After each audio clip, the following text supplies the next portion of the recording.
So today I'm going back in time once again.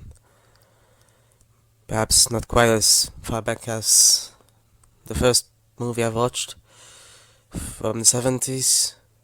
Well, this one is from 1980. So as soon as the 70s is gone.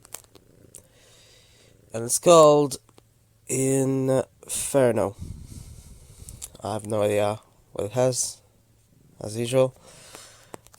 Anything at all that it might have. I do have a slight preference for horror at times, which this is supposed to be. I suppose horror could really grab one's attention without letting it go necessarily, whereas something like drama, of course drama encompasses a whole range of possibilities, but something like that golf drama that I watched recently doesn't necessarily, unless one is interested in golf, of course. If it was something that is even more interesting to me personally, then I'd be interested, but and more so than this. Not that I wasn't interested, and I, I didn't have that much of a problem concentrating on it, really, but it wasn't per se, besides the heightened moments, I guess, when some things just broke apart. I guess it wasn't that much. There were a lot of instances of golf playing, obviously, and that wasn't that interesting. I'm not entirely sure how it could really ever be interesting. There's a lot of fuss about baseball as well, and when it's played and stuff, there's a lot of fuss about all sports, really. But the fact that there's fuss about golf, which is so subdued, which is so absurd when violence can possibly break out. Well, I suppose that's due to the human factor, human mentality. But really, it's so subdued. I mean, it's probably the most subdued sport of all. It's literally about a single person just hitting a small ball, and it's seriously a small ball. I think it's the smallest of all balls without ever noticed in sports, really. And it happens so low down, and just there's so many more people than there are.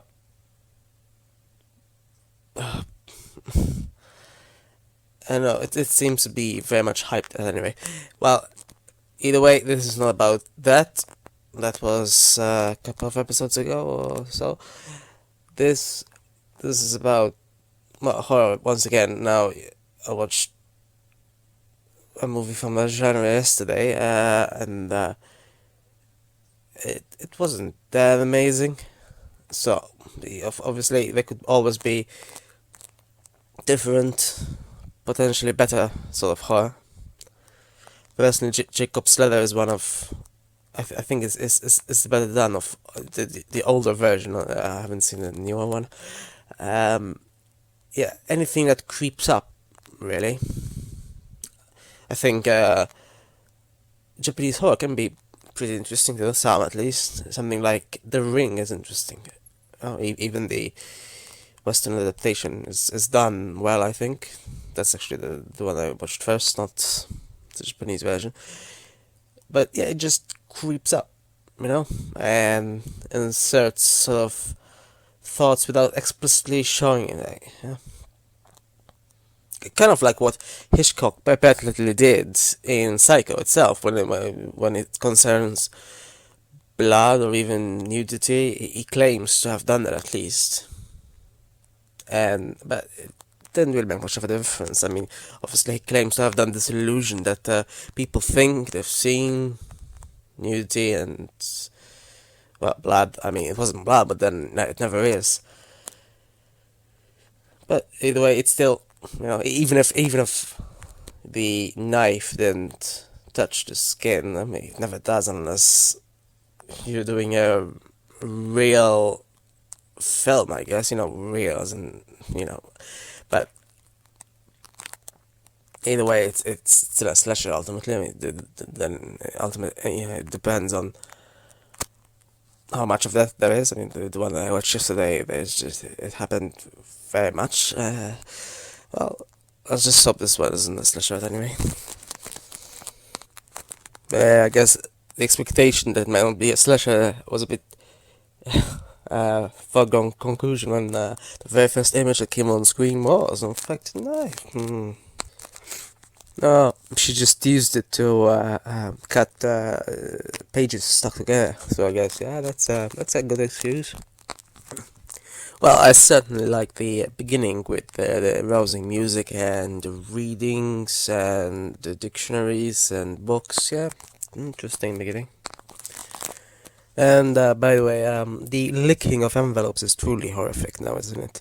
Who does it? I mean, it's so disgusting. It tastes absolutely It's absolutely revolting, and there's a chance that the tongue is absolutely really very easily be cut. I mean, it is seriously not something one does. I mean, at best, just in direct contact with saliva.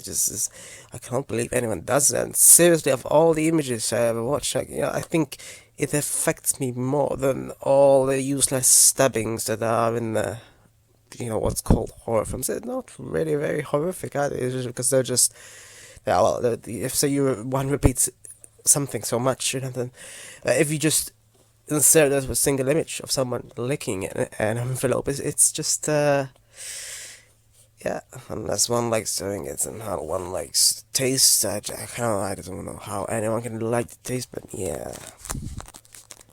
And what do you know? Just like with yesterday's movie, there's a female protagonist, presumably, who knocks at an antique store. Well, yesterday it was so-called cursed goods. Okay, so this guy says that lives are governed by dead people, right?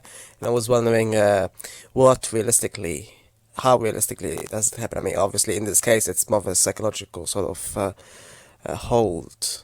In this case, from books, and there are many authors who have died who still have a hold on people's minds, naturally. But what even more so, like on a more social wide level? It's laws, right? Laws are effectively written by mostly dead people, at least constitutions are usually, and they really have a hold on an entire society, whether or not the entire society has read a specific book. Individual books usually have a hold on an individual mind, but laws really do have a whole society, and a lot of it is written by dead people, effectively. Laws take so long to write in the first place that the people naturally die before they're even written, I suppose. I like the wind play to the classical music at the 20-minute mark. It's a nice touch. And there's a cat that is so lovely. There's a remix of this classical music soon afterwards, and it's really nice to listen. It's funny how in the library, someone on a table who's reading a book just looks up at someone entering and just gives them this stare as if that's totally normal. Yeah, just casual state of affairs. Just keep going. Yeah. Personally, never had that happen to me or anything. That would be seriously weird, but yeah. I like how they zoomed into the moon, how they kept on zooming on to the image of it while playing Verdi's music. It seemed appropriate. And what do you know? It turned bloody at near the 40-minute mark. Well, it's always an improvement over yesterday's, which was around half that much. So I guess, hey, older films have less of that. So this does at least have some contrasting colors and atmospheric effects, rain and such, and wind. But other than that, it's still very much like even the first segment from yesterday's. It's a lot of horror seems to think that knives are just the ultimate thrill or something. It's quite repetitive. How someone can just watch several others done in the past and then do them again. I mean, in this case, this is an earlier film, so I'm not comparing. I'm not saying this copied yesterday's, but clearly yesterday's copied this. Either way, yeah, this slasher genre has really been there since 60s or so, and it's seriously boring. I wish they just separated from the horror genre and so people could know what kind of horror it is. It's because horror is just a generic term, and really slashers are sort of the lowest of the low, really, usually. Um, and there's some similar stuff. I mean, I don't consider zombies, for example, to be any better, really. Gore in general isn't really very interesting. But it's all lumped together into a single genre, which is annoying, really. And there are films like Insidious, and I don't remember any gore particularly there, and I like that based on how much fear it seemed to elicit in me. But this is so repetitive. With this Inferno, it becomes more violent as time goes on and more meaningless as well. I mean, people are barely introduced. I'm not sure who half of the cast are. Suddenly, only after at nearly the 50-minute mark, we're just suddenly introduced to this brother that we've never known before, and he's seemingly oblivious. And it's not very impressive, like presented like this, is it? I do like how it emphasizes books and such, and places a certain view on mythology, but in that aspect it reminds me of Umberto Eco's living, growing library. There is a film I once watched, except its name eludes me currently, but it still is essentially a slasher, so that's not exactly very subtle, just certainly Echo didn't write any such, it's basically brute force, obviously, so it's not hard, it's simply creeps. At one point there is a some sort of butler as well in this hotel. I guess that's similar to Mario on the Orient Express. Wasn't much of a butler, but anyway. As an aside, you know, this film uses a lot of really intense red, and also blood is red, obviously, so that's obviously an illusion. But at one point there is blood on something that's red, and it really does not appear in low definition. I have a problem where I cannot find I can only find a subtitle version in low definition, but then there is a high definition version, and it's not even possible to subtitle it at all. So I keep switching, and high definition it appears fine, but not so much, not in low definition at all. It just appears like just a cloud of hazy red, and it's interesting, at least. I mean, it's annoying how low definition obscures the different intensity of colors.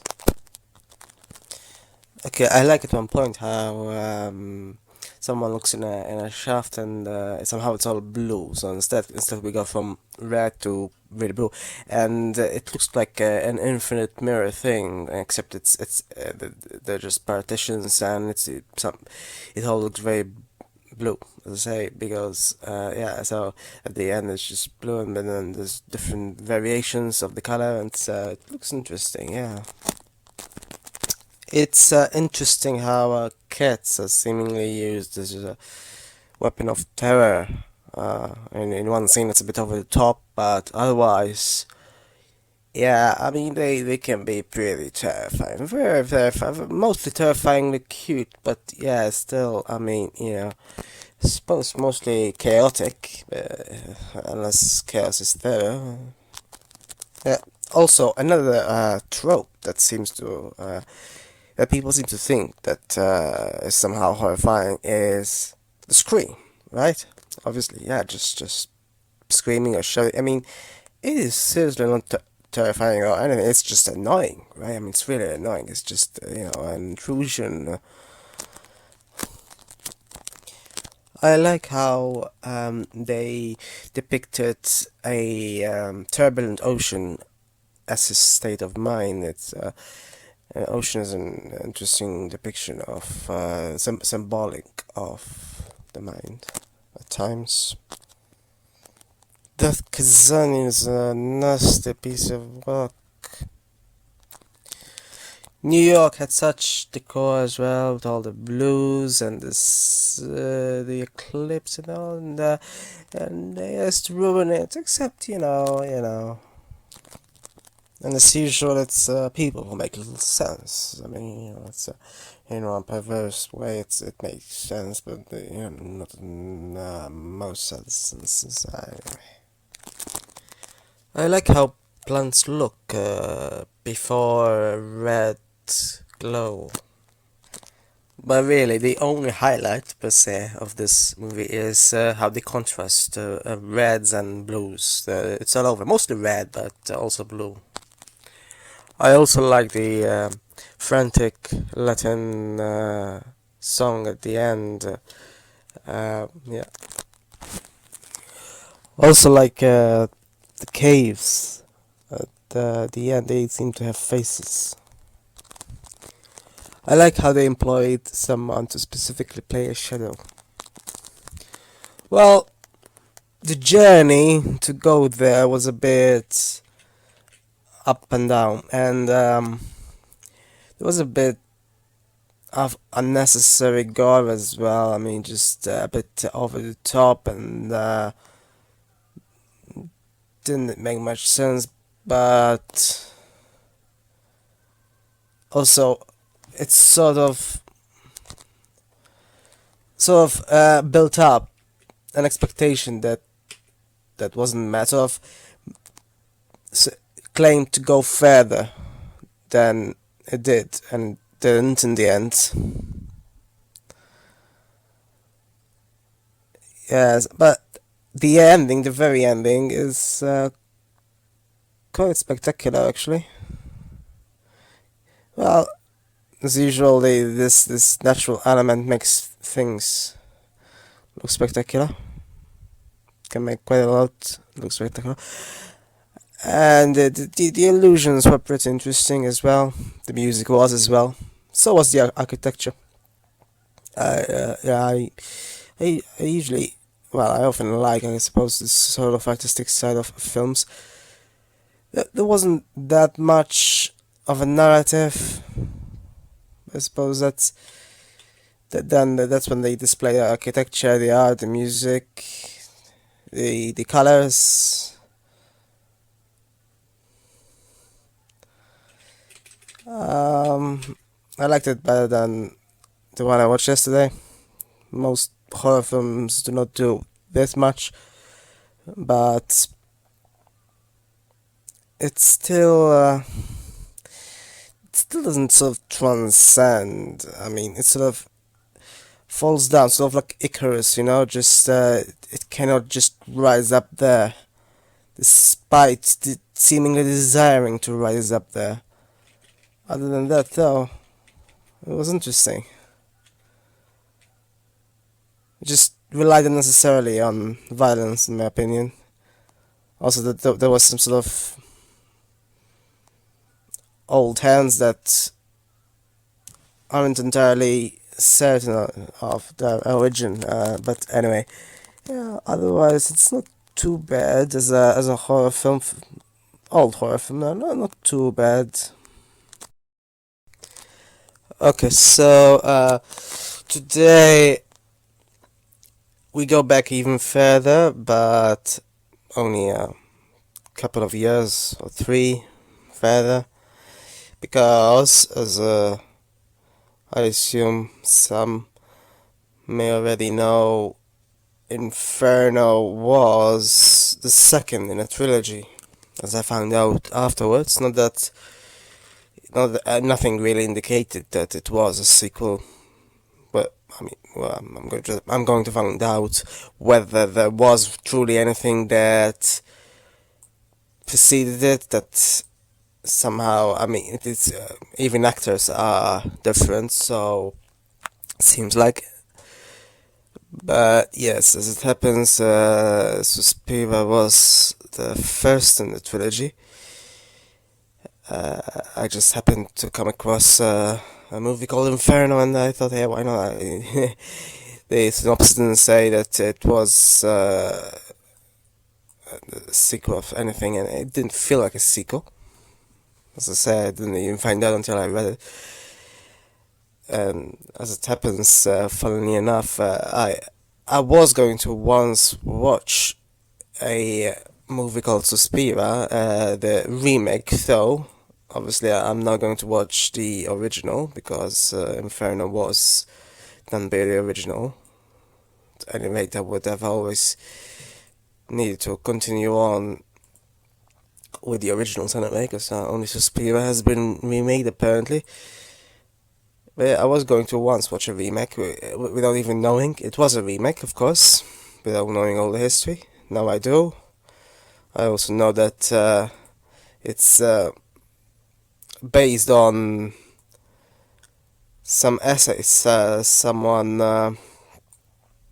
wrote in the Victorian era, I think. Yeah, about the three depressing ladies or something.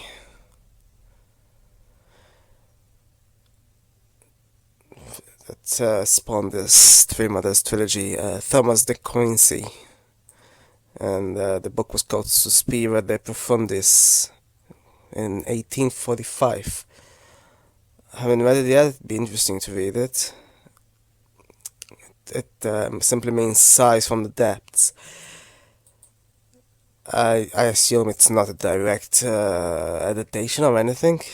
I'm assuming it's just some random. But yeah, it'd be interesting, I think. There's several brief essays in it, but this is adapted from only one specifically, it seems, called Levana and Our Ladies of Sorrow. Levana being the Roman goddess of childbirth. Not sure if there's any childbirth in any of these movies, but yeah, I don't think Levana is one of the three mothers. I think, but I might be mistaken.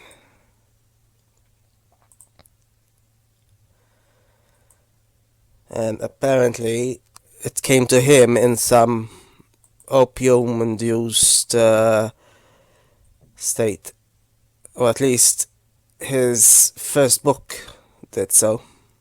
Confessions of an English Opium Eater. But this apparently is some sort of sequel, so and the entire book is named after this specific essay apparently, and literally the book is called Suspira. So I guess this is the first movie really was inspired by it, at least. I'm not sure how much of it, as I say. Seems to be something about ballet. I'm not sure how exactly that's related to the Inferno aspect of it, or the tears in the third film, or even how ballet relates to size. I don't know.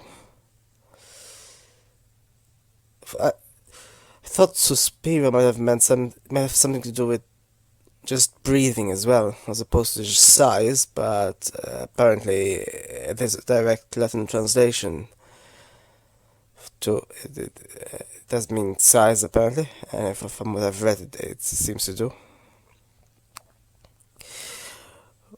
Well, let's find out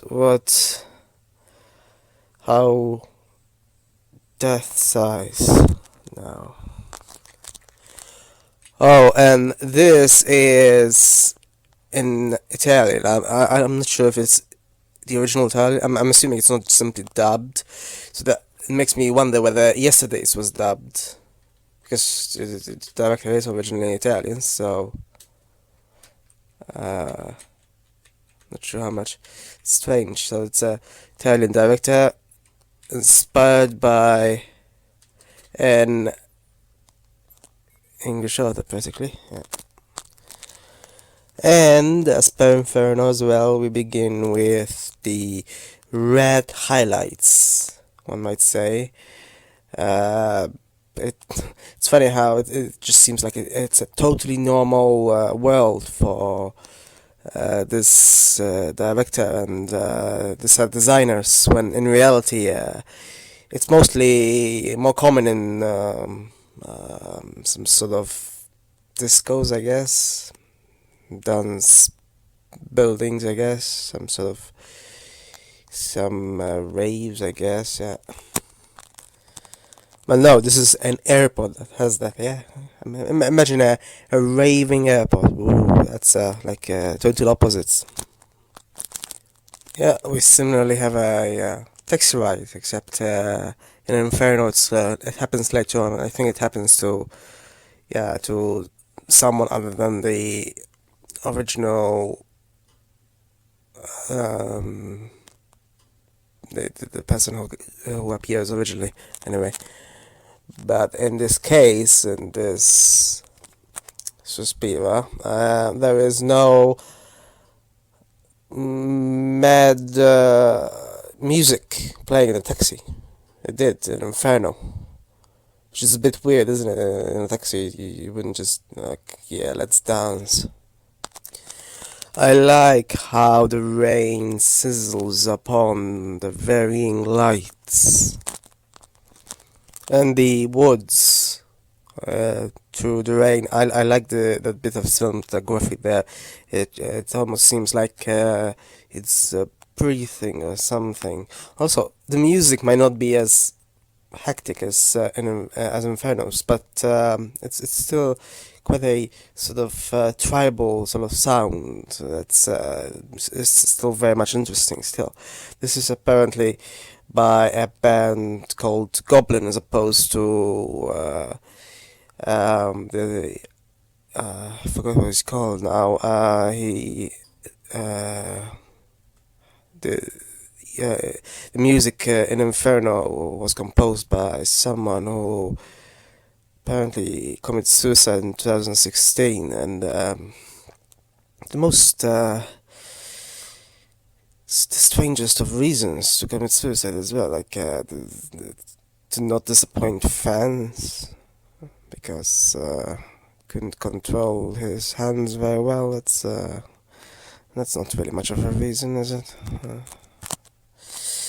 Then again, depression has a way with things. The interior design, as usual, is quite simply fantastic. It almost looks like some sort of impossible geometry. There was this loads of shapes, but also this. It's mostly the interior design. The external bits are still interesting, but they're much more common than usual. But on the ceiling there's this blue, red, yellow, green sort of. It looks like a stained window, but I don't think it is. And to think that all of this is a made up set, really, it could exist, but it's also likely not to. It'd be interesting to have fishes and what looks like ducks flying in one's room. The fishes somehow are grey, though the ducks are white, and the background is pink. So quite a weird variety of colours there. It's a bit over the top, I think. At not even the 15-minute mark, there's already so much. At least in Inferno, even with the Infernal title, it was a slow burner in comparison. I mean, this is. I'm not entirely sure why people seem to prefer this over Inferno. Obviously, people have other motives for watching movies, but really, something that happens out of the blue and seemingly arbitrarily, and then happens a lot of times, and this is, I mean, you know, uh, in my opinion, it isn't a bonus. Honestly, at this point, it's almost. I'm almost repeating myself. I don't know why I watch these sort of films. I guess when they do, I don't know. But then again, um, I mean, if I watch, I mean, if I read the original book, this is supposed to be based on. I doubt there's so much blood, right, in it. I'd be surprised if. I mean, well, I mean, if it's based about if it's about childbirth, then I guess. I mean, in childbirth there is blood, but that's the same sort of. Anyway. So then this movie's like, yeah, after all that absolute hell, yep, I'm the ballet instructor. Yay! I mean, it's a bit jarring, isn't it? I also like how the room is all. I think they seem to be flowers or representations of flowers, except it's all black and white. It looks really nice, so that must be a lot of wallpaper. It is also of note that in this movie, unlike Inferno, they explicitly call out colored rooms. So the red room, the yellow room, whereas yesterday there were many such rooms as well, except they weren't explicitly talked about. There's also many other rooms besides these specific rooms, I assume, in this very movie that aren't explicitly specified like that, except some others are apparently. Also of note is the parallel between the musicologist in Inferno being stared at by that student with a cat, who we know, although not explicitly in the film, is the mother of Tears, apparently, which is only depicted apparently by another actress, it seems, in the last movie, which came out only in 2007, so that's what, nearly 30 years later. Yeah, so in Suspiria, apparently this happens to the ballerina protagonist from not exactly same sort of person. It's just some old woman who was seemingly either knitting, not entirely sure what it was, and it seems she seemed to have some sort of triangle above her hand that in the ballerina's imagination looked like she was eating it or something, which was which clearly has hallucinogenic element to it. And there was also a child near to her. I'm assuming her child, maybe. She seemed a bit too old for that, but not so. No idea if she is the mother of Tears herself. If so, she'd be very old in comparison to the mother of not Tears. The one from Inferno was the mother of Tears. Apparently, this one is supposed to be the mother of Sighs. Yeah, no idea. She might be.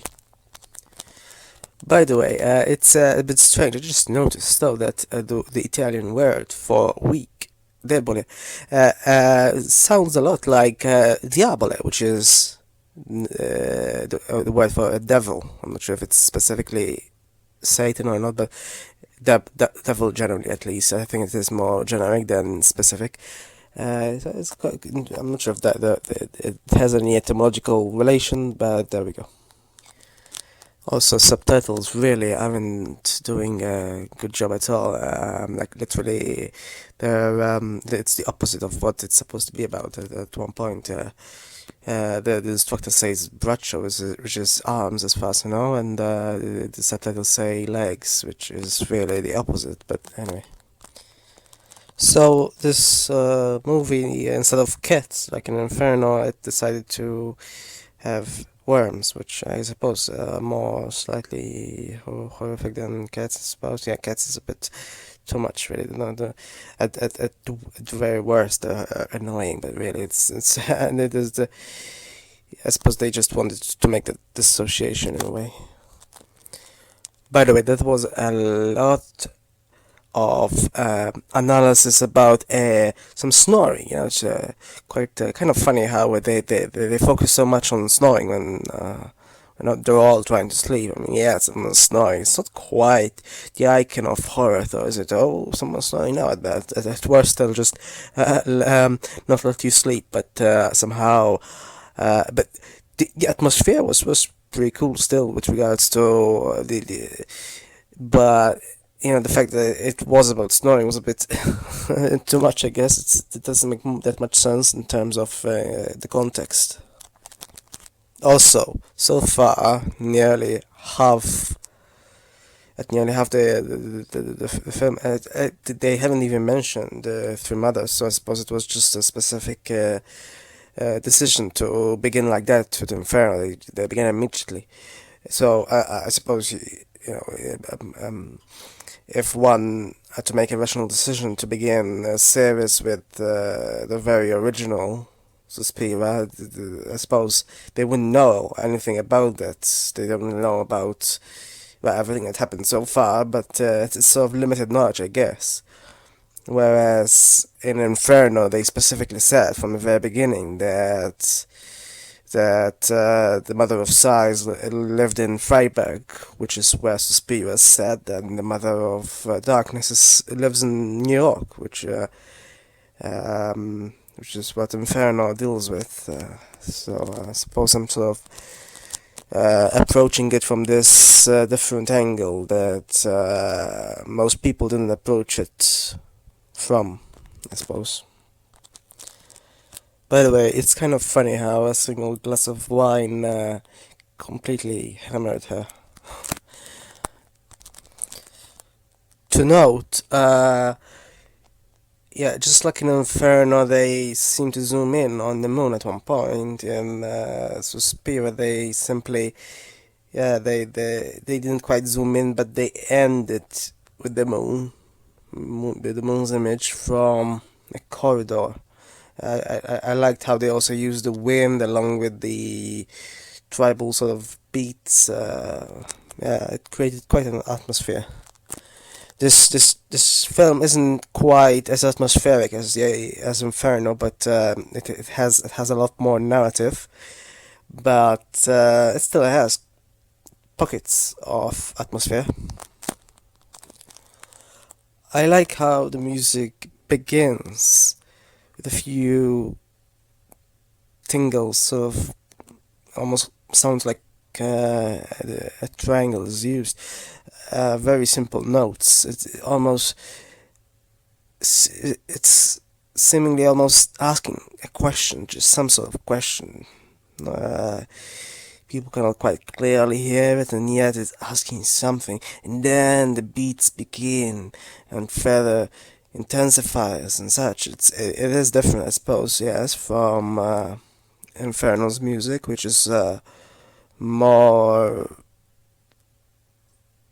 than tribal. It's I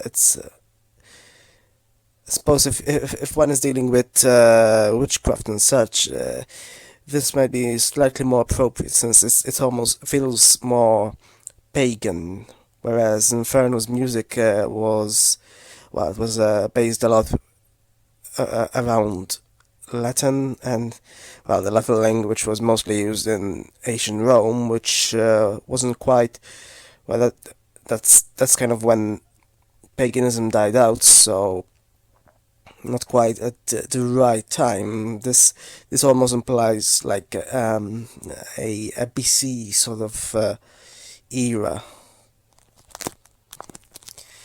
See, the problem with these sort of films, though, is always this transition between the subtle, i.e., the music in this case, which sort of has a build up of such, and then what happens after the build up, and what happens is usually a letdown. I mean, I don't know. These people seem to think that extreme violence is always somehow the answer to something which almost seems mystical, but just can't it be slightly more subtle than that? You know, like Jacob's ladder was subtle, like he sees demons, but are they really? It's subtle, and it doesn't just end in violence. I mean, does that really make any movie better in people's eyes? I mean, violence is so pervasive in movies, really. Whether Western or not, mostly Western, it's sort of lets the music down. I mean, not everything pagan was violent either. I mean, there might be some, but clearly I mean, it's yeah. Imagine if all of this happens to someone after having opium, just as the book came out of such experiences. The only thing I can think of is that the opium would dull the pain from all this. Other than that, though, not much else. Yeah, I cannot quite though imagine how. As I mentioned, I have no idea what's in the books, but somehow I don't think it has so much violence. But who knows? Subs are so strange yet again. They translated "good morning" as Fräulein, as if it's not obvious enough. By the way, the definition of witchcraft is really simplistic, almost out of Civil War England, I guess. And what do you know? Latin is used once again after an hour to seem to indicate that somehow something is fact. It's a bit strange, though, how at first a psychiatrist indicates very well that he's skeptical, and then introduces a friend who, oh yeah, it totally is a believer, yeah, nothing in between, no. But then I barely made any rational explanation, really, any explanation that somehow was convincing. It seemed to simply rely on Latin to make it convincing. I'm not sure how that happens, it's just another language, but yeah. And to note, they use the same effect as, well, Inferno does, in the sense, and Suspiria came before it. Both, at least, and I have no idea about the third one yet, use the effect with regards to light coming on and off. For some reason, they clearly seem to think it's scary. Personally, whenever light goes out, if it turns on again, it doesn't seem to just all of it turns on. Maybe that's because I'm used to having a computer that doesn't just turn on automatically and such. But somehow everything seems to be just perfectly back to normal. And in Inferno, you even get I think it was vinyl, vinyl, that is, that somehow turns on automatically, just like it was before. And yeah, that wine definitely doesn't look like wine. There's no way wine is so sticky. Kind of like how how blood isn't as sticky as it should be. I mean, sometimes blood is depicted as sort of red water, except yeah, this wine is the opposite. I'm pretty sure wine is more liquid than is depicted.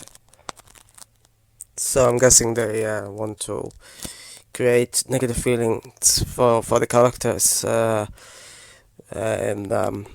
this one they do it with a bat, and in Inferno they do it with cats. I just you know why anyone should resort to to kill anything. It's just I suppose they're trying to also make an analogy of with regards to how humans themselves are killed and such, as if it's not obvious to anyone. But somehow, some people need to be shown that, I suppose, that somehow, if a human is killed, surely people shouldn't only feel horrified about the human and not for the animal, really.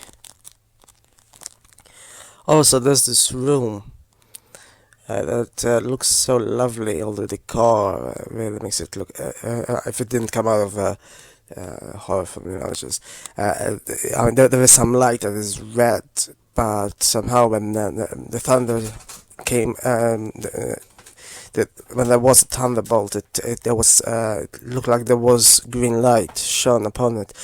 It has some plants, and yeah, the plants seem to merge with what seems like wallpaper that has plants on it as well. So the real life plants merge with the wallpaper plants. I like how they did that. And then there's some peacocks and some window, and it looks lovely. And what do you know? Three Mothers or any related concepts weren't mentioned at all. So I suppose Inferno is where it really begins, conceptually. But really, I don't know at all why people would prefer this over that one, or the last one, which I've yet to see. But I mean, other than preference for the origin of movies, that's the only thing I can think of. So just people preferring the original movies, but other than that, it's quite similar anyway. And similarly, I think the architecture is a highlight. So is the music. The music seems to be much more repetitive, though. So even then, I somewhat prefer Inferno's music, because at least they tried something else. I'm not sure why, how people. I mean, this still was pretty appropriate music, but it seems to repeat itself a lot. Whereas Inferno had remixes and such, it was obviously different. The music here didn't have any choruses or anything. It didn't have any Latin in itself, although there was a lot of Latin on the walls and such. So in that aspect there, but other than that, yeah, it's not much. I mean, just sort of ends abruptly. But then again, I suppose I don't know what else there can be, and somewhat similarly as well. I'm assuming they use somewhat similar sets. It was kind of similar anyway. It's rather than everything. And well, I don't know what else I expected. I suppose it's these movies are all quite kind of similar.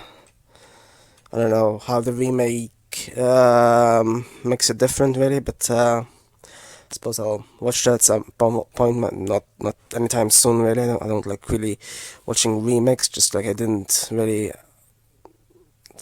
watch the Psycho remake, for example, because I mean, if it's just a remake, a line by line remake as well, it's kind of useless. I don't know if this one would be very similar, but well, I think I'll try my chance with something different at this point, because I prefer horror to be, sort of creepy horror other than, just direct brute force horror like this one was until the end. It was brute force, whether it's done to others, whether victim led or perpetrator led. It made little sense otherwise. Okay, so today we go back to the Three Mothers trilogy. As it happens, was it would still be a trilogy if there were four mothers, but yeah, and not that I don't like plain drama, but like our little sister, sort of a mother against sister. That was very very plain though, and hopefully the annoyance that happened yesterday doesn't happen again. With regards to the software can be really annoying. I mean, I don't know, at this point I am using actually the most basic software on Windows. It's so basic, there's even less options than the Android app. And that's saying a lot because there's not exactly many options there either. Audacity has a lot of options, but somehow stops by itself after a minute or something. I don't know. It's weird, and I don't want. I'm not in the mood of spending hours trying to debug this now. I don't know why on earth anyone would think, oh yeah, let's make that the default. Anyway, I'm going to start the last of the Mother's trilogy, which was done in 2007. So that's around 30 years or so after the previous one, which is something. It's done by the same director as well. So he just ruminated for 30 years to come up with this last one. Not sure if it makes any difference or. Well, isn't it? 30 years for an hour and 40 minutes. Well, a lot more hours there than the film itself consists of. So I'm assuming visually it would be quite different, considering that the 70s and 80s really had a sort of a vibe to them that differed from later movies. I'm assuming the topic is the same thing, basically. I mean, we could see what it's about, really. The first one even mentioned the two mothers, the second one did, but basically both of them were similarly. They similarly relied on color and texture and vagueness as well, mostly. And the second one, in comparison, had more of a explanation as to what is happening, which is ironic because it has even less of a narrative than the first one. So the first one did have more narrative, but not as much of an explanation. This Helena Marcos that was explained, but not exactly who she is in comparison to everyone else. Of course, at that point, it was just the first time that they introduced her. So yeah. Anyway, this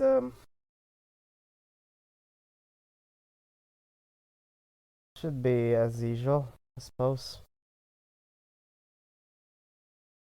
And first logo that comes up has the Medusa on it, which is relevant, I suppose, considering the Medusa is somewhat of a mythological, obviously, sort of motherly, not really motherly, but actually I have no idea if she had any children. And if she did have children, you reckon she petrified them as well? Like literally, yeah, it could be either literal or metaphorical, Like, oh, my mother terrifies me, etc. But, yeah, in this case, of course, there aren't any such mothers, so the second one was supposed to be all about fire, I assume. Also, she was supposed to be about darkness as well, which is kind of funny because it's kind of the opposite, isn't it? I mean, people light a fire to get rid of darkness. Yeah, that's something to think about, I guess. First one was what should I go? I always forget. It didn't explicitly mention that, but this is the mother of tears, so that's the mother of what was it again? Hmm, I forgot. I guess this is what happens when you don't watch this series. Let's play this. I thought that since it was done 30 years later, I could do with a few days without watching it straight away. So yeah, but I haven't read the original essay either. It'd be interesting to read, I suppose. Not sure how long it is. Doesn't say. From the old essay, I think. So, but yeah, the first one was the mother of sighs. So this is the thing. Sighs weren't really. Uh, I mean, you could say there was darkness in the second one. I mean, there's always some darkness here and there, and the whole film could be said to be dark. But sighs, what exactly were they? Then I wonder. I mean, they claimed she was. I think they claimed she was a prostitute. Oh, is this where the sighs come from? I don't know. That would be comical, though not uh, exactly from the horror genre. But okay, let's continue this. I don't know where the paintings come from, but they seem like a mixture between Hieronymus Bosch, who also painted about hell generally, and also though I think it was Gustav Dahl who painted the Kronos image of him eating his son, which he was supposed to have done mythologically. Because there's a lot of eating, it seems like. I don't think Bosch normally draws like that specifically.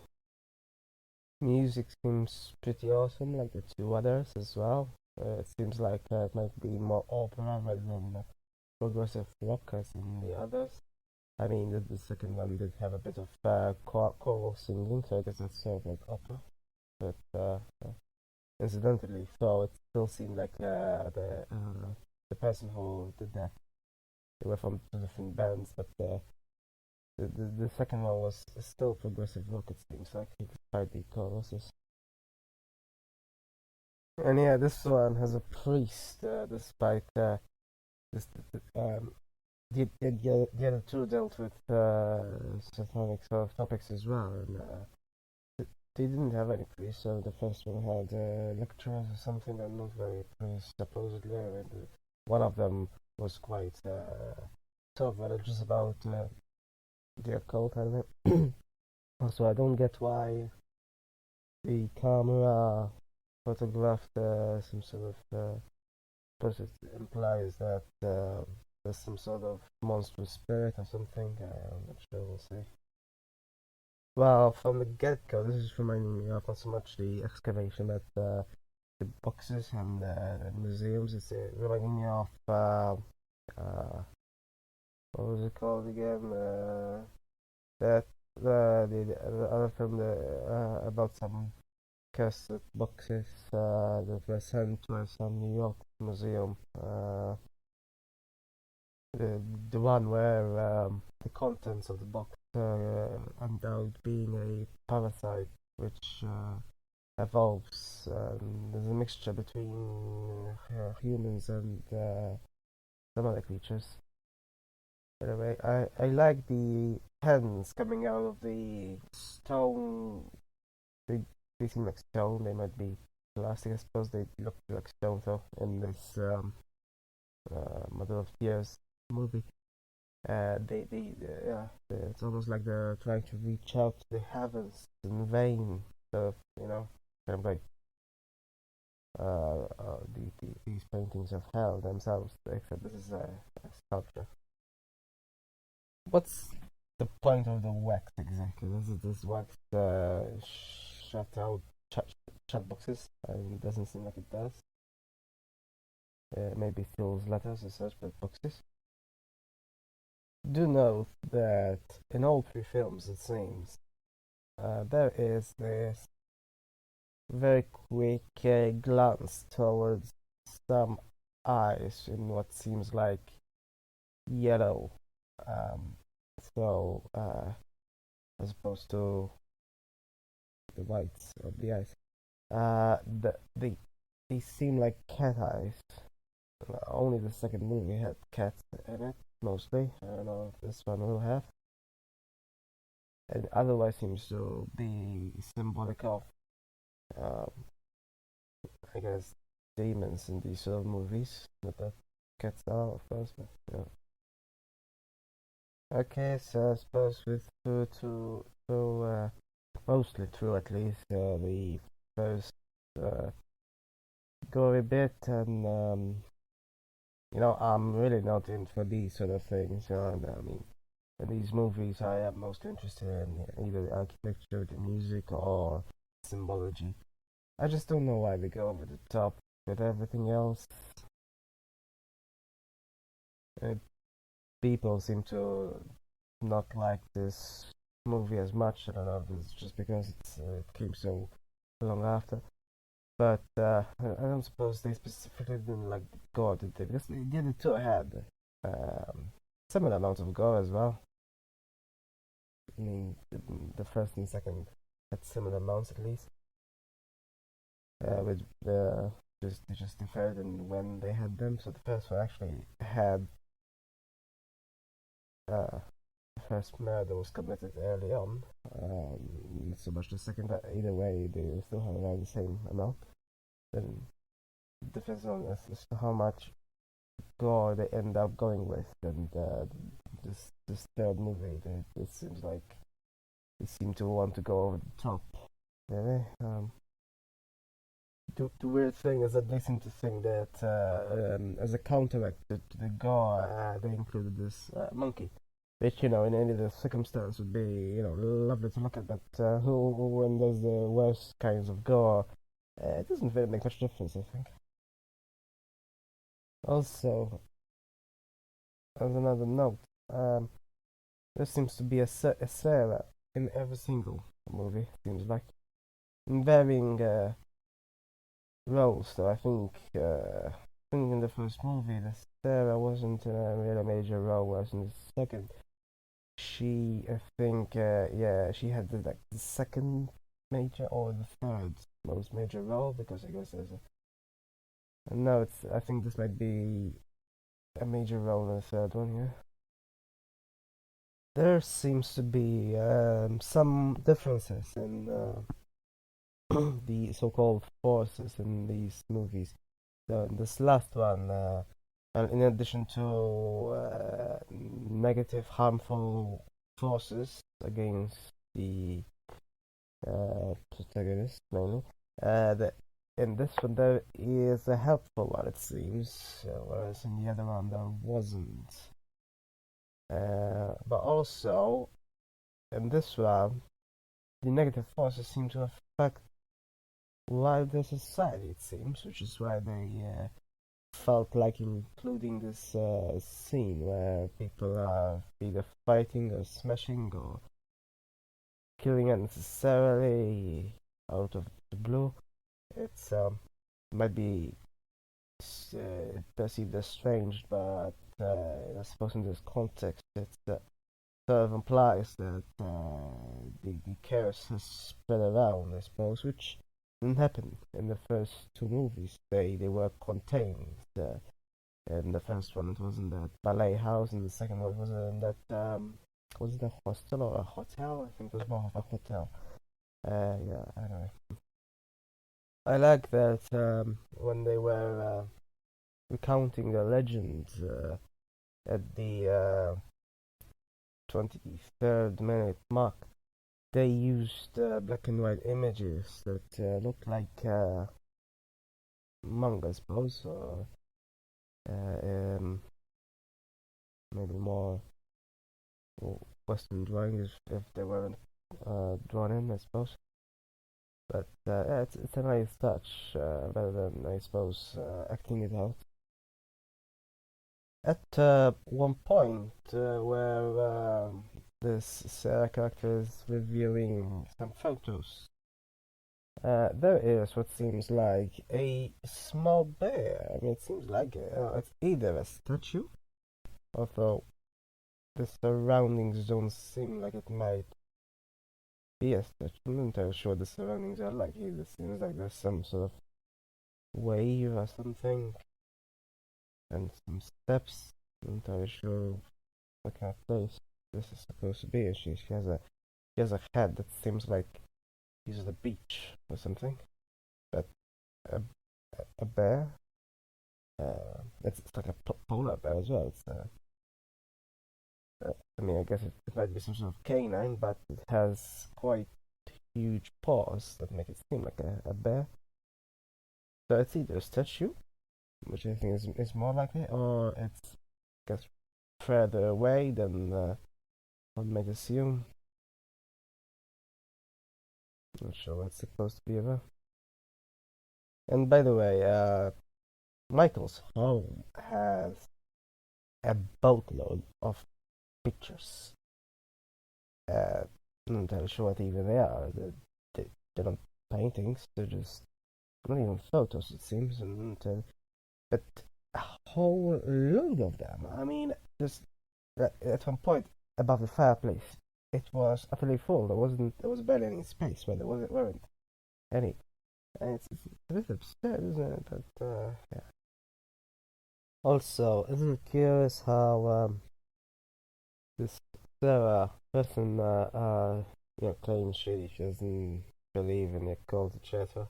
But as soon as Michael leaves, she goes straight to a library to research mythology. Oh, and yeah, I wish I'd be invisible if I try to concentrate. That would be yeah. I mean, I don't know why anyone ever bothered with invisibility cloaks when you can just concentrate, huh? No need for clothes or anything. Oh, and by the way, the train's partition look like keyholes. This is a train made out of made from Kingdom Hearts or something. I don't know.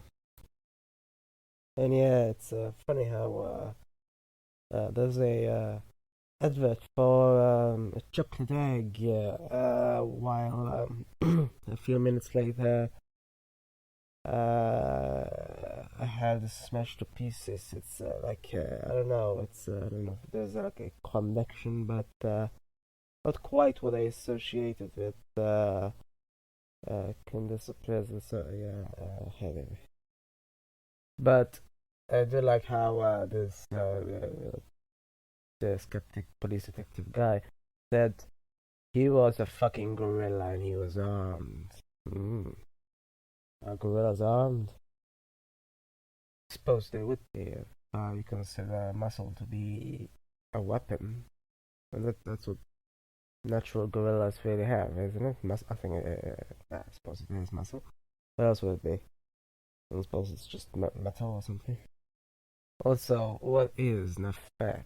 Which is repeated multiple times at one point. We'll see if they say.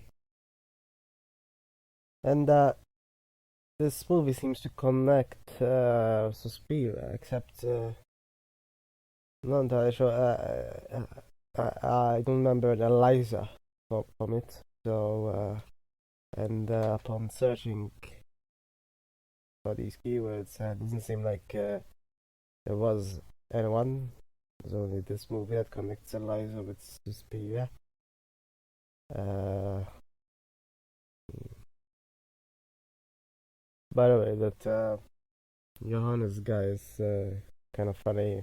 He's so old and yet he's like right. Like, what are you, priest or boxer? I think he's in a non-professional or something.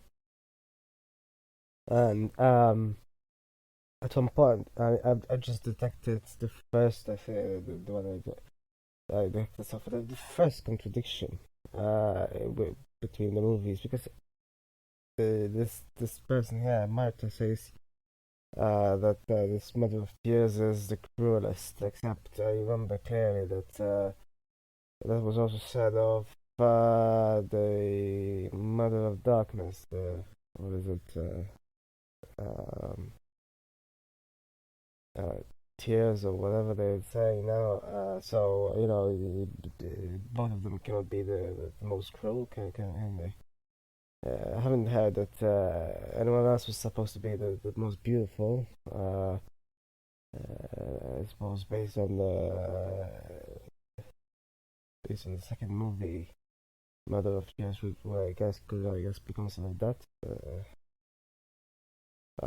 Certainly not that certainly can't be applied to the first one. She was quite an old actor at that point when she played that.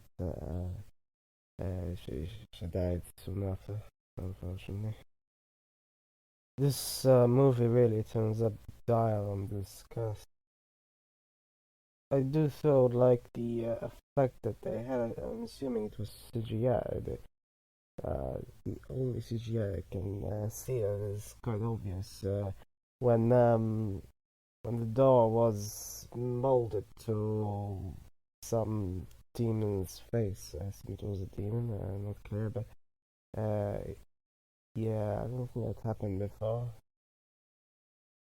Also interesting how smart the character starts to chant Latin in front of a painting, which seems like it's looking at her hand, which in which she's holding something.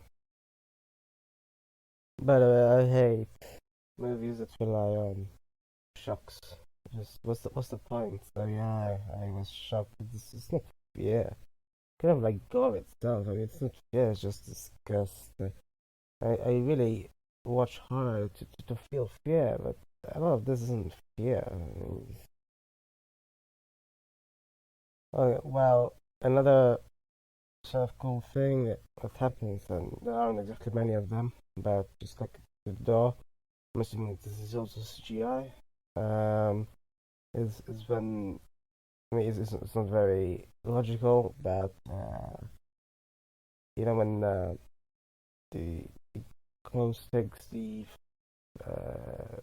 person on fire. Yeah, not very logical because it seems like they're from two different realms, but anyway, at least one of them is partially there, I suppose. So in that sense, it makes not much sense. I thought it was an interesting visual flair, though, at least.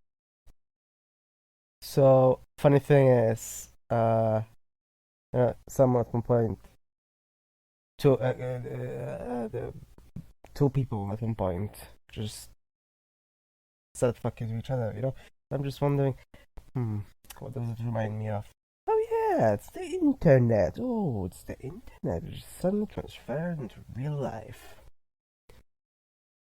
I like at least how the music at the 1 hour 18-minute mark has elements from I think I think the first one, yeah, the first movie, and of course this does combine the narrative from both movies, and all three movies have taxis in them for some reason. I'm not sure what that's got to do with being mothers, but uh, there we go, three taxis as well. Also, isn't it funny how as soon as she saw that rowdy group of people just shouting in the middle of the night, she wanted to stop to follow them. Yeah, I'd be like, nope, opposite direction. So, well, yeah, the main content isn't that amazing. The music is, and in particular the song at the end, it seems to be by Cradle of Filth. It's quite appropriate and quite energetic. Pictures at the end are appropriate as well and kind of interesting, kind of reflect what happens in the movie. That was as violent both the movie and the pictures are.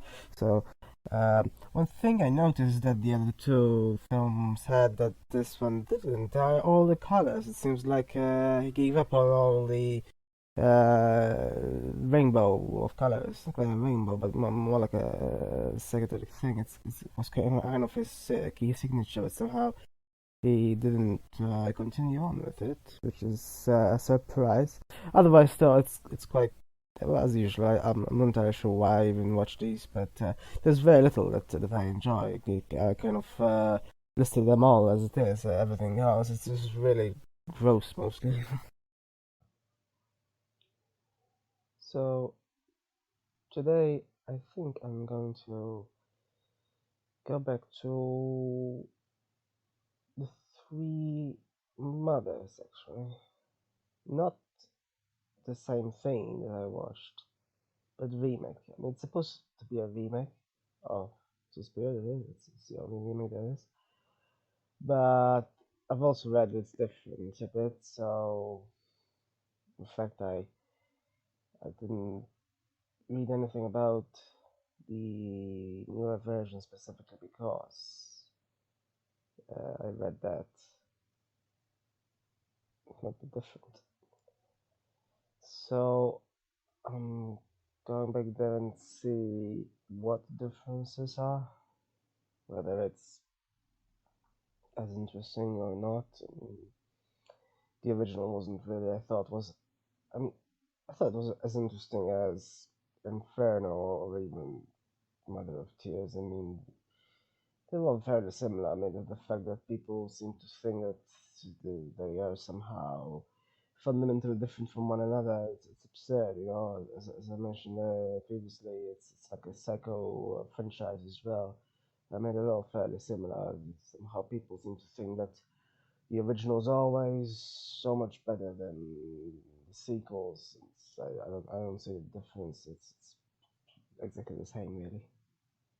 Exactly the same. Sure, maybe one could have a preference of one over the other, but yeah, there's very little difference. It's just yeah, same with this, and I mean, I will inevitably compare this newer Suspiria to the original, which was done around quite a long time ago. Actually, I think it's nearly. I think it might be like 40 years. I think around 40 years. It's quite a time span to wait until a remake is made. Yeah. But anyway, we'll see if it's I mean, not likely as usual. It won't be better or worse. It will just be similar. But we'll see if they use like this similar color scheme because of course the original and Inferno used a lot of weird colors. Not so much Mother of Tears that didn't. And yeah, it's kind of gives it characters, but I don't know, something like that. It sort of gives it a vibe, you know. I mean, I guess if the colors rotated very quickly, it would be sort of like a disco or something, but they didn't, so it's just a unique color vibe. So this obviously decided to upend it a bit. I'm not sure if they assumed that people will have already seen the previous one. I'm assuming many people could do either, but yeah, they mentioned Marcos early on, whereas in the original, she's not mentioned until the middle part or so, or even later. And this just decides to mention it early on. I don't know why I thought it would be an exact remake, like what's it called, frame by frame. Yeah, it really is different, isn't it? Totally different. I mean, is Bella even involved? Maybe, probably. If it wasn't involved, then it would be totally different. But yeah, there's a Carl Jung reference as well. They're doing an annoying thing with German. I don't know why. They just sometimes seem to think that they should use it and not even bother translating it. Or at least the subtitles I have doesn't translate it. But it's just I don't know what the point of that is. So they decided to put the title of the movie as part of a train station's name. So does this mean that they think that Suspiria is a place that one can just simply take a train to or something? Strange. The original certainly didn't do that. I don't think the original even had the underground. No. All the original three films had were taxis, no underground trains. And yeah, there is a similar scene later on with Rain, but she didn't just ring a bell and, like in the original, that didn't happen. And it's totally different architecture as well. So far they're not using the same color schemes either. Uh, so I guess they just decided to insert some sort of session with the psychologist, that impromptu session.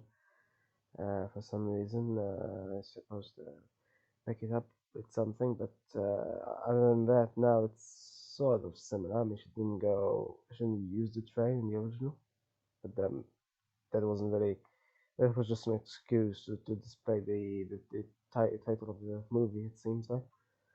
Yeah. Right, so it seems that they decided to put, so Patricia's supposed to be that the one who left frantically at the beginning of the original movie. Now, she wasn't really heard of again until, lately.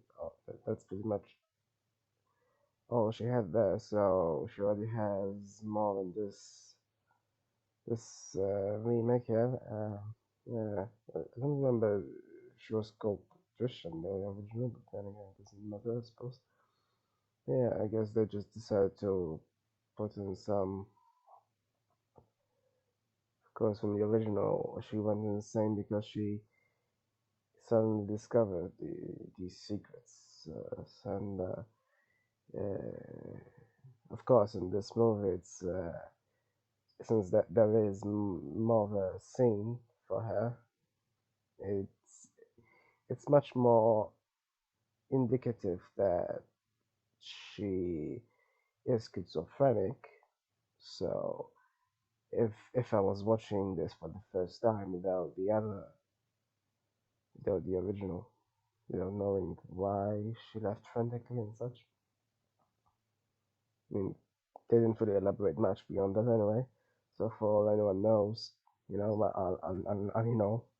if considering if the ending was fictional, so it was imagined by the protagonist as such, then it would make sense if that girl left frantically was schizophrenic, uh, which this remake makes much more obvious. Not so much the original. In the original, she seeming just panicking. Could be anything, from anxiety to panic attack, and just anxiety generally. And this one, well, clearly she was anxious, but she also seemed to see symbols and things that made sense to her, which is uh, delusions of reference. So, so we'll see if she has any more scenes. It was sort of interesting. At first, I kind of confused her with the actor that they chose for Benny. They do sort of look similar, but then again, in thinking about it, I'm just not familiar with the actors. I think they have the different hair color as well, so not really very similar. But anyway, she is this Benny is definitely she definitely took more care of her hair. Patricia really couldn't care at all. And yes, since Banyan is like the original from the US, then she'll hopefully not talk German as much because we don't translate it. Of course, it's just annoying. Not even sure why they decided to do that. If, for Patricia to talk partial German, I mean, I don't know if maybe another indicator of her mental decline. It's not really much of an indicator. It's just annoying that she's talking different language and the entire show what she's saying. Of course, I mean, it's not all the fact that she's talking different languages, it's the fact that she's switching so quickly that seems to indicate that something is wrong, because normal people don't switch so arbitrarily. But yeah, I'm not sure if the directors really intended for the audience to just not understand. Uh, for, yeah, considering the different languages, unless people happen to understand the language. So kind of like Schindler's List, it's the director clearly intended the audience for them to not understand. There weren't any translations and subtitles either, but the intention was clear as to why it was. Not so much here, though. In this Suspiria, it's not very clear as to why she took. I mean, besides the fact that she is an alien, of course, that's another thing. thing. Otherwise, you may as well ask why she does speaking English in the first place. And yeah, by the way, Tilda's role seems quite well adjusted, doesn't it? I mean, she must have been a child when the original was made, but she seems to be quite. Yeah, I mean, it's like she came straight out of being the queen in Narnia to this role. I'm assuming is that she couldn't be Marco Christian unless they decided to not make Marcos a dying. I'm assuming Marcos still is the one that was breathing heavily at the beginning. That seems alive. I mean, in the original, she was what, half alive or something? Yeah, she was half alive. So I'm assuming Tilda isn't Marcos. But we'll see. I mean, so Marcos would be no. So Tilda would be. Never mind. Never mind the speculation. I'll just continue. And yeah, what's stopping Gemini? It's there's a lengthy sequence there. They say a bunch of names. And it really feels exclusive. I mean, was you know if if the audience hasn't already watched quite a bit of this movie, they probably decide to just quit because it's unless subtitles translated. I mean, what's the point? There's a bunch of people, there's people in the background, no one can see talking, all in German. I mean, might as well just either translate it or not do it at all. And yeah, what do you know? Other people inquired about it as well. It's just annoying that not all subtitles, apparently the YTS subtitles do it. It's just annoying that not all do it. Anyway, yeah. Someone did say that the audience isn't supposed to know for some reason. It's not like most people haven't seen the original anime. Maybe they didn't, but anyway. So we'll see now what they said. And yeah, sure enough, they were conspiring. I suppose for a first time watcher, yeah, I suppose if they knew, then I don't know. It's not like it's, but anyway, no first time watcher, so it forgets though. Yeah, I'd rather have translations anyway. Cannot possibly know all languages in the world before watching movies in such languages, can I? One difference between, and yeah, by the way, subtitles are really, really useful. I mean, even if it's just useless chatter, to set the context, I think it's quite useful. You should the kitchen bender there could, I guess, reveal sort of some sort of mini spoiler in a way, but obviously not for someone who watched the original. Yeah, one difference between these two films, also another one, is the fact that, well, in this one, she told her that she could join in whenever she's ready, whereas in the original, she kind of forced her to continue on. I think she joined in immediately, I think, and then then she wouldn't let her stop until she passed out. I think that's the point, I suppose. Um, yeah, it's I'm not sure if Tilda's supposed to be the villain here. Somehow, in the original, that one seemed more of I don't know. Anyway, so yeah, this is they definitely wanted to do something different with this. So whereas in the original, external objects they were the cause of most of the gore, I suppose one could say. Sort of, it's implied that external objects were manipulated, or at least the direction, the destination of people were manipulated by magic, presumably, to end up in these objects which tore them apart and such. Whereas this seems to, I don't know, make some sort of connection between. I mean, clearly, Tilda did something to her limbs. It's a bit absurd, but it seems to have happened. The one with the glasses seems to know what's happening as well for some reason. She seems to be resigned and yet continues on. It's a strange and different backdrop as well, which regards to. So the original was set in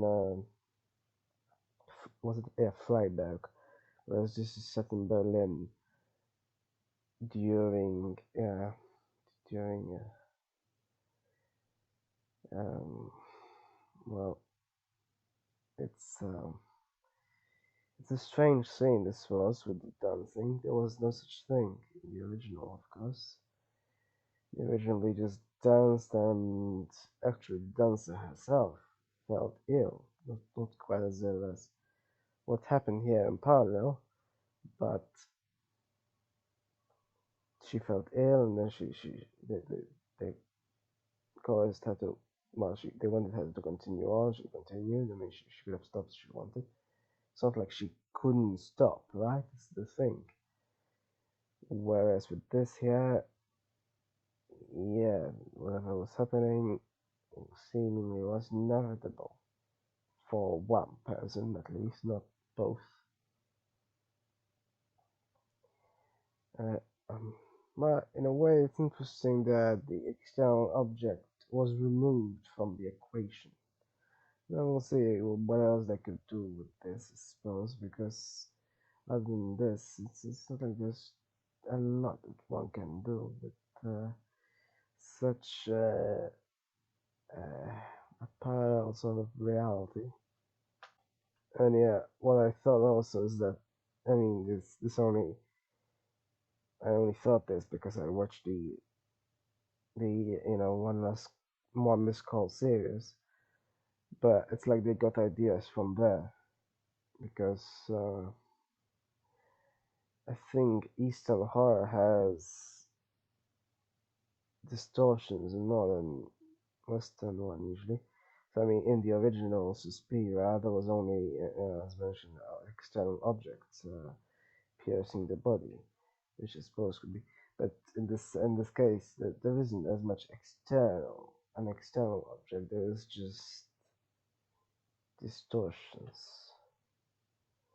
Well, um, of space as well. It seems like, but yeah, it's still sort of gruesome to look at, but it's not as bloody as the original was. Where they tripped over um, that spiky wire thing. What's it called? Yeah, and it's still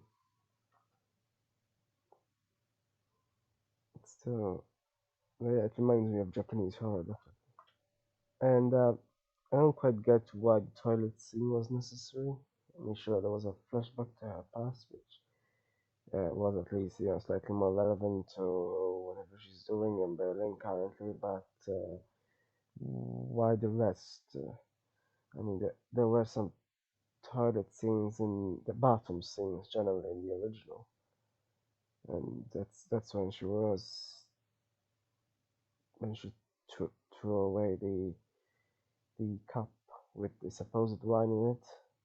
She didn't do the same thing. Yeah, she was just using the toilet, and it's just a bit bizarre to see a thing like this and just abruptly. By the way, I don't know who the psychologist is supposed to represent from the original. I mean, there was someone who was supposed to be an expert in witchcraft in general in the original, but not quite a psychologist, and he certainly has more scenes in this one. The original just came and left quickly. I suppose you could say this one makes his character more interesting. I'm not sure if there is a parallel to the original. But what no external object? Of course they wanted something. This thing with the hooks. It's kind of hard to top the the spiked wires, but it is, isn't it, more gruesome essentially because of the context and the fact that well, the hooks are much thicker. So I don't know. I don't know what state the she was in. Seems like she was still alive, but just wheezing just slightly. There was a slight response. It's really bizarre. I guess the director, whoever wanted to add in to the gore, I suppose, in some way, just wanted to make an addition of some sort, a novel addition, not a remake. Clearly not a remake, but I don't know, was it necessary? I mean, in the original, when they died, they weren't even um, they just died. They didn't even go to them or anything.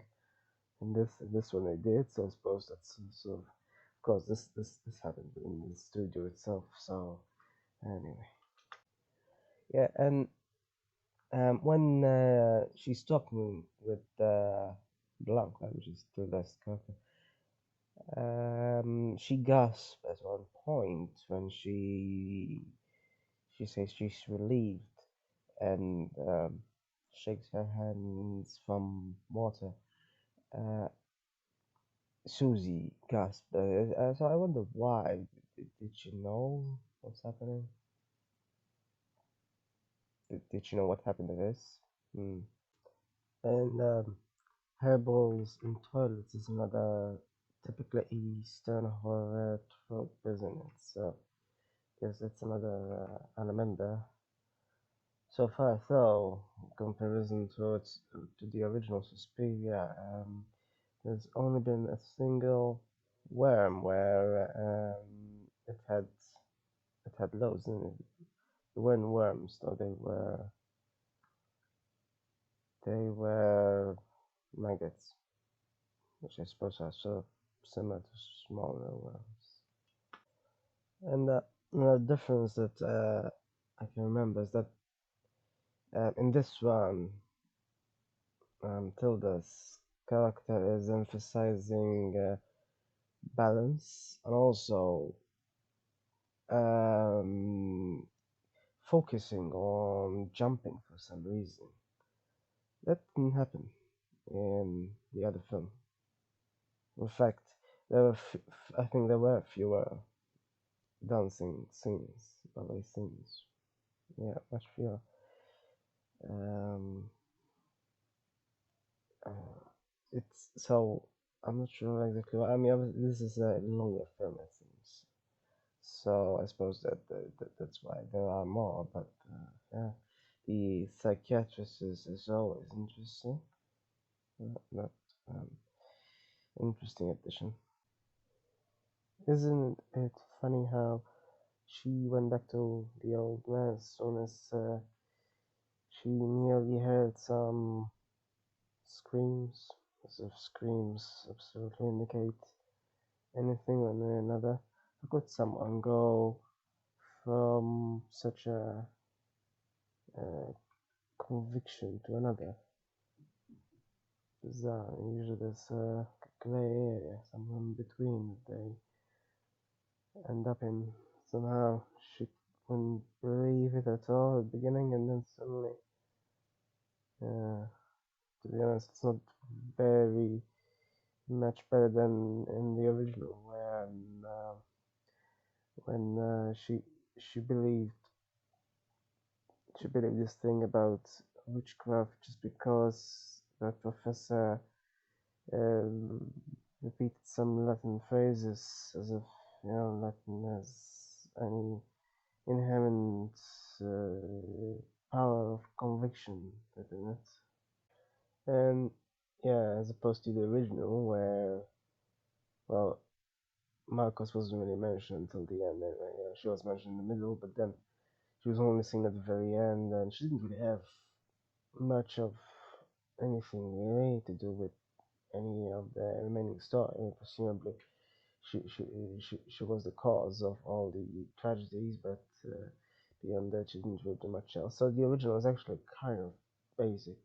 Yeah, this does expand upon this concept a bit more and mixed political. Yeah, I see. I mean, obviously, it's within this political backdrop already in 70s Berlin, which is, as far as I know, the correct time scale for what happened historically.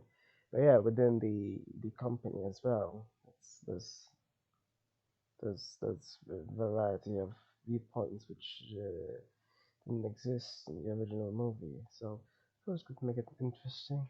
Yeah, I suppose this is also why I kind of know kind of observe that Blanco didn't seem to be a stereotypical villain. I mean, she certainly was much more of a villain in the first Narnia movie. She was deceptive as well, but she was much more of a clear-cut villain, I suppose you could say. Not. And again, Narnia is pretty simplistic. Yeah, this is slightly more complex than the original as well. One thing that is obvious, though, is that if people do not watch this without being able to understand German or having subtitles that actually translate it, they do lose a lot of context. I mean, the situation in Berlin at the time might be in the background, the story itself, but it's not just in the background. It very much links to it as well. So people really would be missing a lot. It's not just the fact that witches are conspiring. There's much more as well that they miss. So presumably, I think watching the original and then watching this with subtitles on that translate everything, most everything anyway.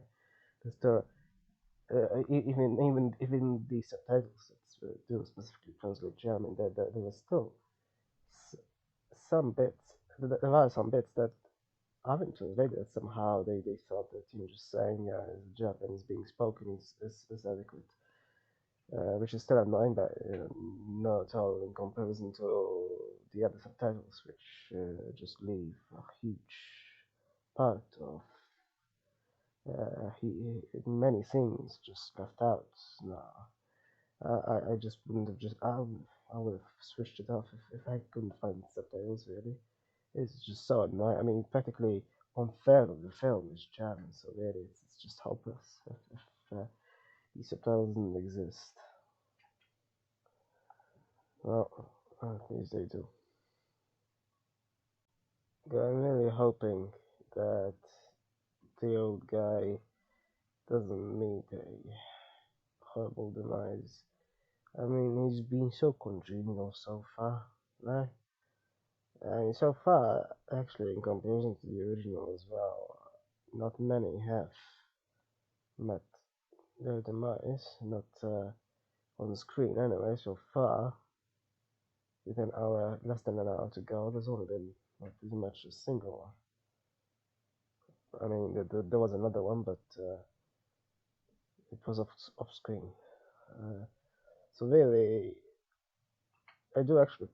prefer this, I guess, just based on the fact that they're trying to do horror that is creepy, that isn't blatant and necessarily gory. So there is that one gory scene, but so far there hasn't been another. Probably is, but I don't know, I'm hoping it's not this old dude. I miss him. But yeah, they also apparently, differently from the original, they thought that there could be a beyond a demise, apparently. It's not even a demise then, is it? I mean, it's some sort of zombie-like state, but I don't know what they plan to do or what. Um, well, it's sort of climaxing. I don't know how exactly. This didn't happen in the original either. There wasn't like a final performance. So yeah, it's they did really invest much more in the dancing aspect of this. Huh?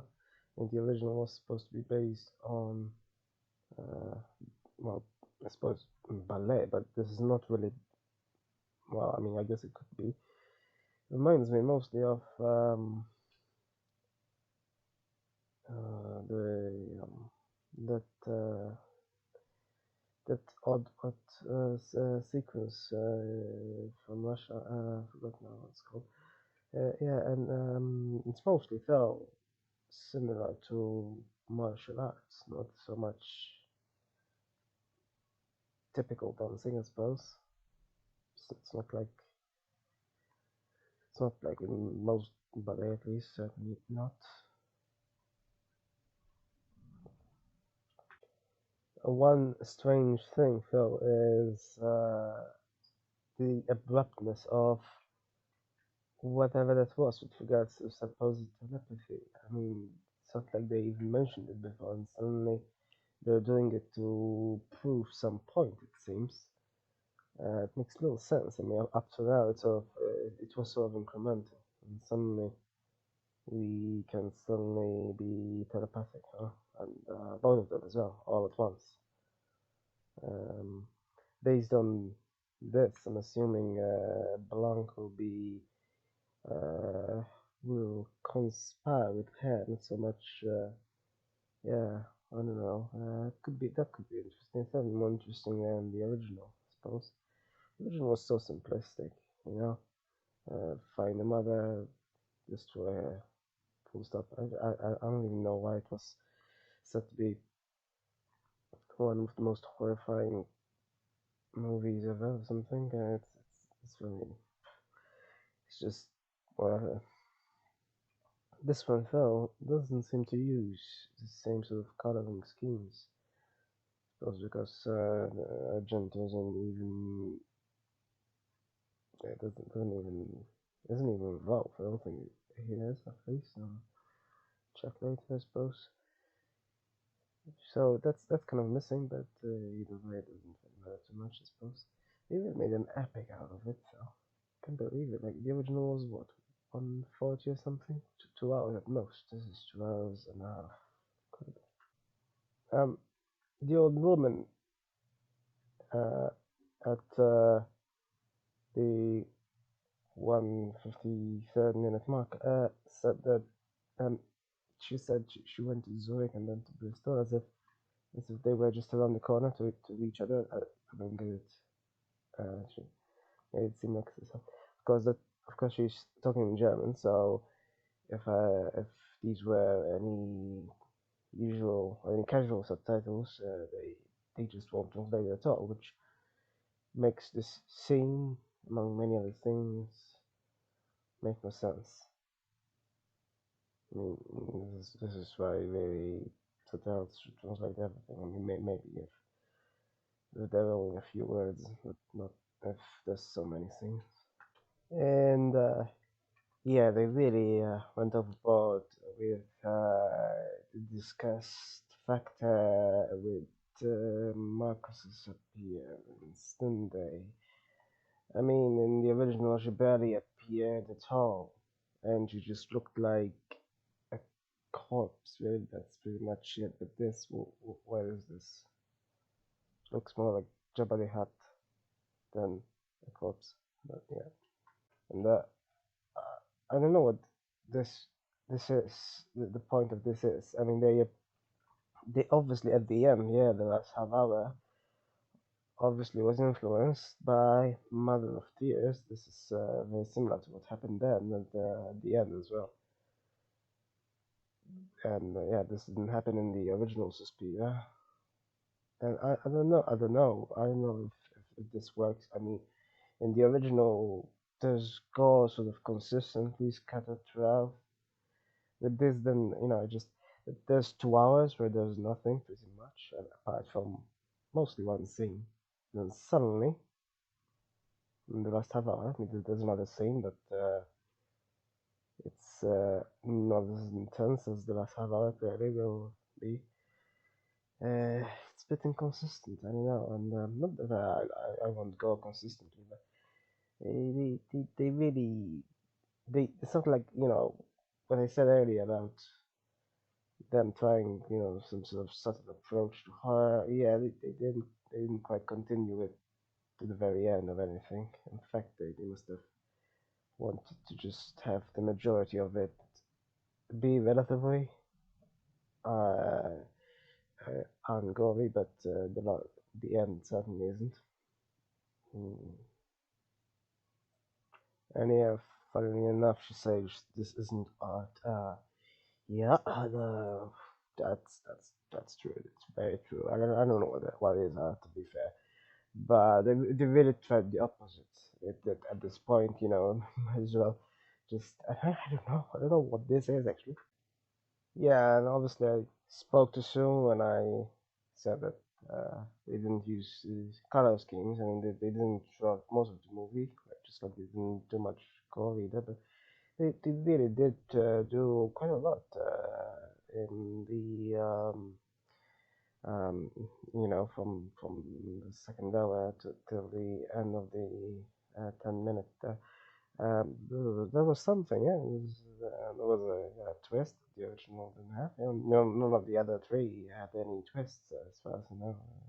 So that makes it slightly interesting, even though as usual it makes little sense, but then it's supposed to make sense, I suppose. And yeah, that bit about she was like she was telling him about her final thoughts. That is certainly something that the original missed. In fact, none of the three had any sort of such emotional moments. They were just about gore. I mean, this was as well, but at least it had a bit more. And it sort of expanded a bit. So, yeah, it was different just a bit from the original. Well, it had also similarities, but it was different, and it was different in a positive sort of manner. I mean, it seemed more mature than the original. The original was a bit blunt. It just did stuff, and it was direct, and it relied on simple symbols in a way. Symbols here at least meant something, and there was a sense of mercy, whereas none of the three films had any sort of mercy in them from anyone. I mean, they were just blunt. Most horror films are, to be fair.